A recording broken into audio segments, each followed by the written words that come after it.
भारत से कोरोना का प्रकोप कुछ कम होता दिखाई दे रहा है। कोरोना से लंबी लड़ाई के बाद कुछ राहत की खबर आई है। केंद्र ने मंगलवार को कहा कि लगभग आधे भारत में अब केवल 5% सकारात्मकता दर दर्ज की जा रही है। केंद्र ने यह भी कहा कि देश से कोरोना की दूसरी लहर का पीक अब जा चुका है और कोरोना का ट्रांसमिशन अब काफ़ी हद तक स्थिर हो गया है। भारतीय आयुर्विज्ञान अनुसंधान परिषद के महानिदेशक डॉक्टर बलराम भार्गव ने कहा, आज लगभग 350 जिलों में 5% से कम पॉजिटिविटी रेट देखने को मिला है और 145 जिलों में 5 से 10% तक सकारात्मक दर देखी जा रही है। हालांकि अभी भी 10% से अधिक सकारात्मकता वाले 239 जिले हैं। अतः आप सभी को कोरोना नियमों का पालन करना ही होगा ताकि हम कोरोना से जंग जीत सकें। उत्तर प्रदेश में कोरोना के रिकवरी रेट में लगातार हो रही बढ़ोतरी के बीच मुख्यमंत्री योगी आदित्यनाथ ने मेडिकल कॉलेजों और स्वास्थ्य विभाग के अस्पतालों में जनरल ओपीडी शुरू करने के निर्देश दिए हैं। उन्होंने कहा है कि कोरोना महामारी के खिलाफ एग्रेसिव टेस्टिंग रणनीति के सकारात्मक परिणाम सामने आ रहे हैं। कोरोना टेस्टिंग के मामले में देश में अव्वल यूपी में नए मामलों की संख्या में तेजी से कमी आ रही है। वहीं स्वस्थ होने वालों की रफ्तार में बढ़ोतरी के चलते रिकवरी रेट 97% को पार कर गया है। ऐसे में मेडिकल कॉलेजों और स्वास्थ्य विभाग के अस्पतालों में सीमित संख्या के साथ जनरल ओपीडी को प्रारंभ किया जाए। ओपीडी में आने के लिए मरीज का समय पूर्व निर्धारित हो।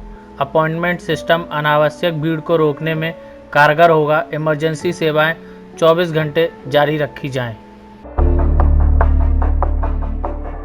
शिक्षक कर्मचारी पेंशनर्स अधिकार मंच ने मांग की है, शिक्षकों की मृत्यु के बाद दी जाने वाली 30 लाख की धनराशि कम है।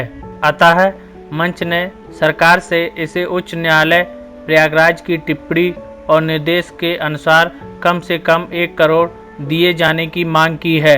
शिक्षक कर्मचारी पेंशनर्स अधिकार मंच ने प्रदेश सरकार से अपनी मांगें रखी।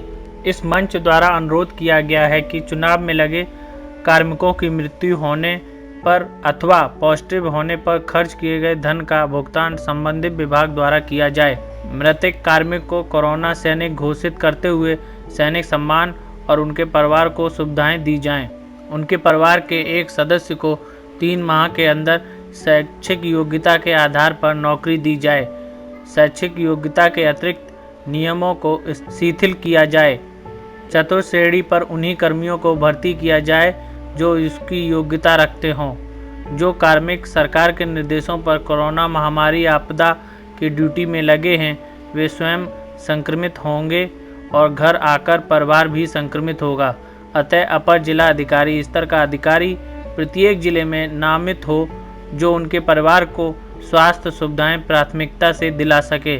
सभी कार्मिकों की समय सीमा 3 माह के अंदर एक स्वतंत्र सोसाइटी जो जिलाधिकारी के अधीन होती है, रेड क्रॉस सोसाइटी को नामित कराकर टीके लगवाए जाएं।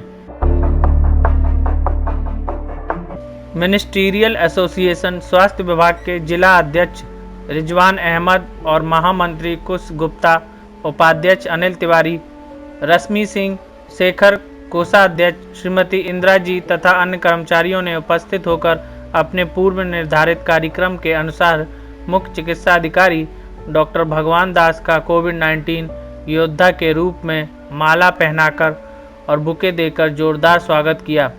इस मौके पर रिजवान अहमद ने कहा कि मुख्य चिकित्सा अधिकारी जनपद के स्वास्थ्य विभाग के सर्वोच्च पद पर हैं।